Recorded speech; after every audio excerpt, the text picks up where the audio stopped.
Untuk obat tertentu, orang yang sudah ketergantungan juga bisa menimbulkan sampai orang itu menjadi gila atau menimbulkan kematian seperti itu.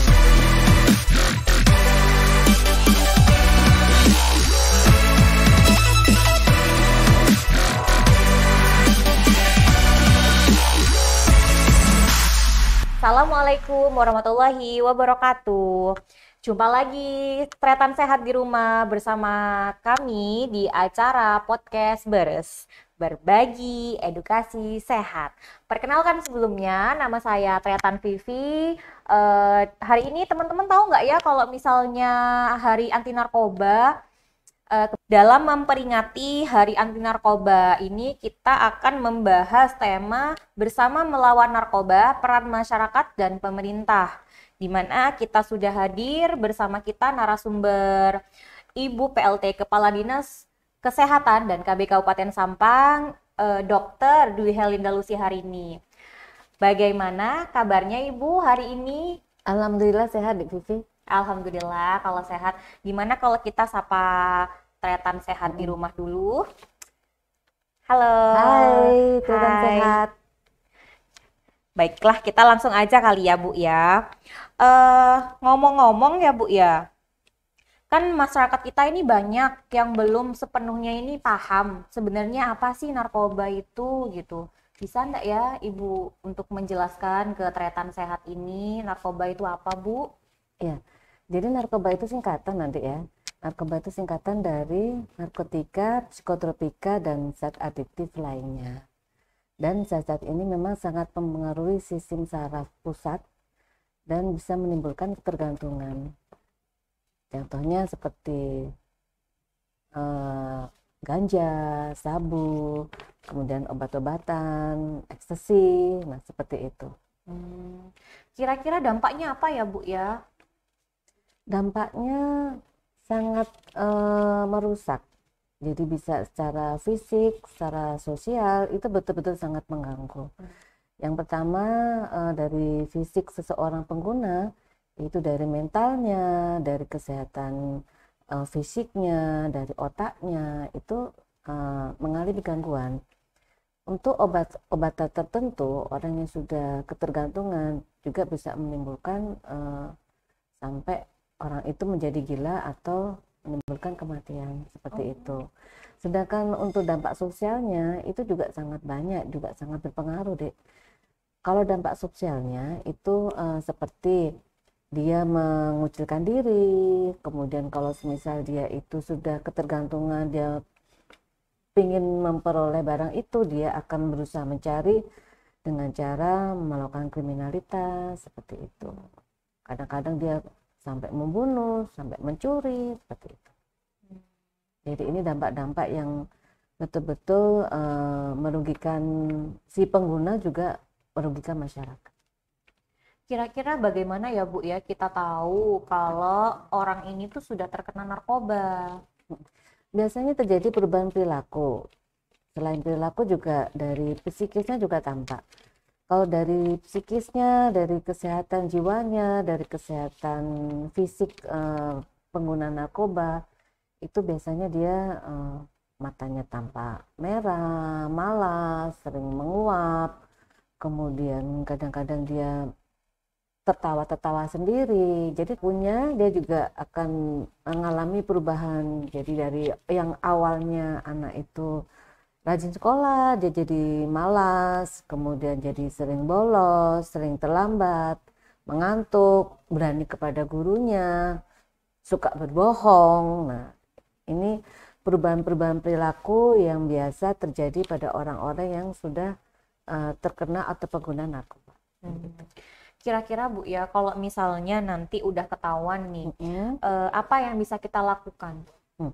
Jadi kalau kita mengetahui seseorang itu pengguna narkoba, sebaiknya kita menghubungi orang yang mengetahui tentang narkoba. Contohnya di tenaga kesehatan, atau kemudian kepolisian, atau lembaga-lembaga yang memang menangani orang-orang pecandu narkoba. Seperti itu. Jadi tidak boleh dikucilkan, tidak boleh dimarahin, tidak boleh justru disingkirkan seperti itu. Berarti pencegahan itu penting ya Bu ya? Jadi lebih mudah mencegah daripada mengobatin.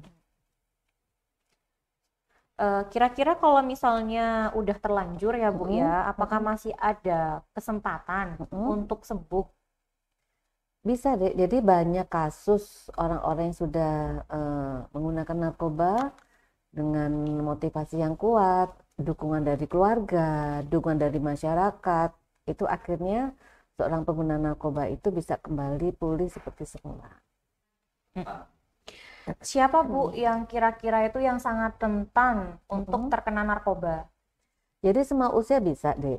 Hanya saja memang banyak kasus-kasus terjadi pada anak-anak remaja, anak-anak usia produktif. Karena apa? Anak remaja itu biasanya selalu ingin mencoba, ingin melihat hal yang baru, kemudian dia berusaha untuk mengetahui apa sih seperti ini rasanya seperti apa. Nah, ini yang menimbulkan memang usia yang produktif, usia remaja itu banyak terkena kasus narkoba. Rasa penasarannya besar ya Bu ya kalau masih remaja itu. Tapi kenapa ya Bu ya yang ingin mencoba narkoba ini banyak, nggak hanya anak remaja aja gitu? Atau mungkin rasanya sepertinya enak deh Bu itu Bu. Jadi memang begini, sekali lagi saat kita pergaulan itu juga sangat mempengaruhi deh. Pergaulan circle itu juga mempengaruhi, kepribadian seseorang juga mempengaruhi. Jadi orang-orang yang memang circle-nya yang pengguna seperti itu, komunitasnya pengguna itu, dia pasti akan sangat berisiko untuk menggunakan hal yang seperti itu begitu. Kira-kira pentingnya peran keluarga ini apa ya Bu? Penting sekali. Jadi peran keluarga ini justru menjadi lini terdepan untuk pencegahan di lingkungan tersebut itu menggunakan narkoba. Karena keluarga yang harmonis, keluarga yang saling mendukung, keluarga yang saling berbagi cerita, itu memang jarang sekali anak-anaknya yang menggunakan narkoba. Meskipun ada, tetapi jarang seperti itu. Dan yang paling penting lagi selain keluarga juga agama. Jadi biasanya orang-orang yang agamanya kuat itu dia tidak mudah untuk mencoba atau menggunakan narkoba. Kalau dari sisi pemerintahan ya Bu ya, upaya apa ya Bu yang sudah yang sudah dilakukan oleh Dinas Kesehatan ini? Jadi sebenarnya dari Dinas Kesehatan sudah banyak upaya yang dilakukan. Contohnya kami melakukan penyuluhan ke sekolah-sekolah dengan melibatkan narasumber dokter spesialis jiwa. Kemudian kita juga membentuk IPWL. IPWL itu institusi penerima wajib lapor untuk narkoba di Rumah Sakit Dr. Muhammad Sin dan di Puskesmas Banyuanyar. Kemudian kita juga melakukan screening nafsa untuk anak-anak sekolah, mengadakan rumah rehabilitasi untuk narkoba, bekerjasama dengan yayasan dan masyarakat, yaitu di Pengalengan itu kita juga ada. Kemudian melakukan pengobatan, merujuk pasien nafsa yang memang tidak bisa kita tanggulangi di Sampang, dan kita bekerjasama dengan institusi terkait seperti kepolisian, kejaksaan, kehakiman, dari agama, sekolah, itu kita libatkan. Ternyata memang sudah banyak ya Bu ya upaya yang sudah dikerjakan atau dilakukan oleh Dinas Kesehatan. Kira-kira dari Bu Lucy ada pesan untuk tretan sehat yang ada di rumah atau dimanapun berada? Ya, pesan saya untuk anak-anak remaja kita dan semua masyarakat Kabupaten Sampang, mari kita bersama-sama menjaga keluarga dan lingkungan dari bahaya narkoba. Jika Anda menemui orang-orang yang menggunakan narkoba, segera laporkan kepada pihak berwajib dan hubungi tenaga kesehatan yang Anda kenal. Semoga apa yang kita lakukan dan kegiatan kita hari ini bisa memberi manfaat yang besar, barokah berkah untuk kita semua dan Kabupaten Sampang terbebas dari narkoba.